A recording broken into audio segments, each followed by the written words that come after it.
Saya agak-agak risih sebenarnya ya, kalau bicara soal Jokowi itu seolah-olah Jokowi itu apa namanya virus yang mesti harus dihabisin gitu. Iya, saya heran gitu ya. Harus diingat juga bahwa Prabowo menang itu karena dia belajar dari Jokowi. Prabowo menang itu karena didukung Jokowi. Kalau nggak didukung Jokowi nggak menang. Itu diakui sendiri oleh Pak Prabowo. Tapi bukan berarti kemudian Pak Prabowo itu jadi bonekanya Pak Jokowi. Kok jangan dihina lah Pak Prabowo.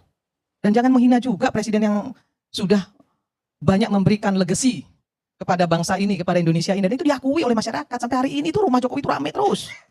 Ya? Dan itu nggak bisa dinafikan. Soal ada banyak kesalahan mungkin dari pembantunya, dari beliau sendiri. Nggak ada presiden yang semuanya benar. Trump itu apa nggak brengseknya luar biasa. Ya, sangat rasis terhadap Muslim. Banyak presiden-presiden kita juga nggak semuanya sempurna. Emang Megawati sempurna? Enggak. SBY sempurna? Enggak.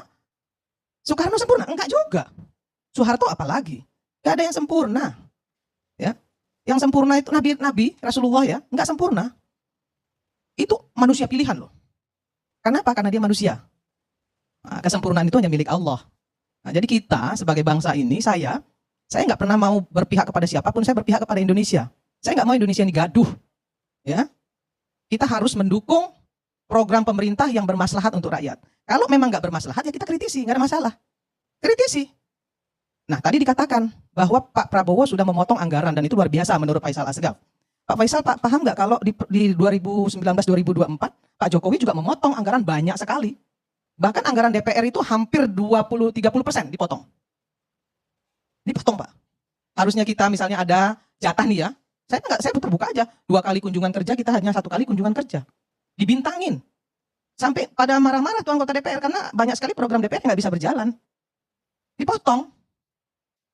Bu Sri Mulyani itu udah, kalau datang ke DPR itu udah males aja dia. Kenapa? Karena selalu diprotes. Dipotong 30%. Dibintangin.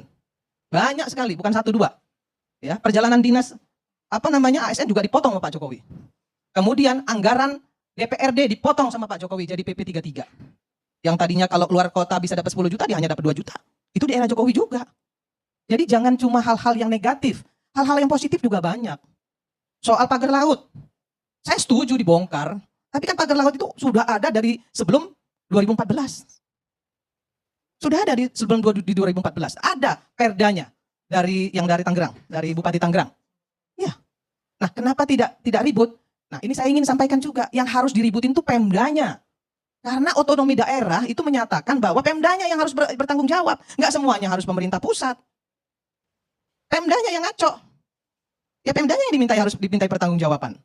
Pemda kita nih sekarang nih selama ini harus tahu juga nih ya semua masyarakat dan teman-teman semua di sini. Dari 37 provinsi, hanya 7 provinsi yang mandiri. Yang lainnya semuanya masih subsidi. Hanya bisa menghabiskan APBD.